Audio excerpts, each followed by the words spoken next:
ಅತ್ತೂರು ಸಂತ ಲಾರೆನ್ಸ್ ಬಸಲಿಕದ 11 ದಿನಗಳ ವಾರ್ಷಿಕ ಮಹೋತ್ಸವ ಇಂದು ಸಂಜೆ ಸಂಪನ್ನಗೊಳ್ಳಲಿದೆ.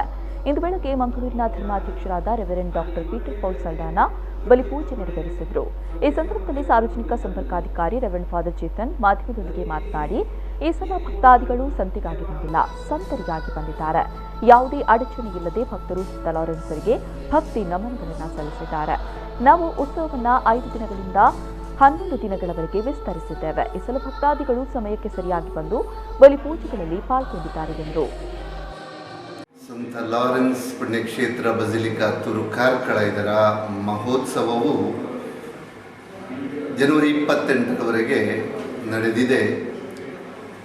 ಈ ಮಹೋತ್ಸವದಲ್ಲಿ ಸಾಧಾರಣ 55 ಬಲಿಪೂಜೆಗಳು ನಡೆದಿವೆ. ಇಲ್ಲಿ ವಾಡಿಕೆಯಂತೆ ಯಾವಾಗಲೂ ಈ ಮಹೋತ್ಸವ 5 ದಿನ ನಡೀತಾ ಇತ್ತು. ಆದರೆ ಈ ಸಲ ಇದನ್ನು ಸ್ವಲ್ಪ ವಿಸ್ತರಿಸಿ 11 ದಿನಗಳವರೆಗೆ ನಾವು ಆಚರಣೆ ಮಾಡಿದ್ವು. ಇದಕ್ಕೆ ಕಾರಣ ಒಂದೇ, ಈ ಕೋವಿಡ್ ಸೋಂಕಿನ ಕಾರಣದಿಂದಾಗಿ ಭಕ್ತಾದಿಗಳು ಹೆಚ್ಚು ಸಂಖ್ಯೆಯಲ್ಲಿ ಬಂದು ಜನಸಂದಣಿ ಆಗುತ್ತೆ. ಅದರಿಂದ ಸ್ವಲ್ಪ ವಿಸ್ತರಿಸಿದರೆ ಈ ಭಕ್ತಾದಿಗಳು ಸಾವಕಾಶವಾಗಿ ಅವರ ಸಮಯಕ್ಕೆ ಸರಿಯಾಗಿ ಬಂದು ಈ ಬಲಿಪೂಜೆಗಳಲ್ಲಿ ಪಾಲ್ಗೊಳ್ಳಬಹುದು. ಒಂದು ರೀತಿಯಲ್ಲಿ ಹೇಳೋದಾದರೆ ಈ ವರ್ಷದ ಈ ಮಹೋತ್ಸವ ಇದೊಂದು ಜಾತ್ರೆ ಅಲ್ಲ.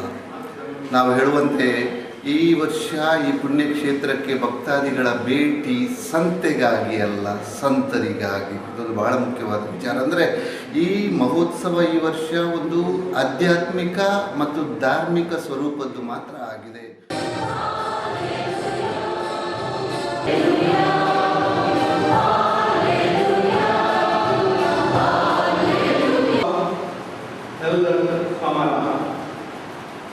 Good for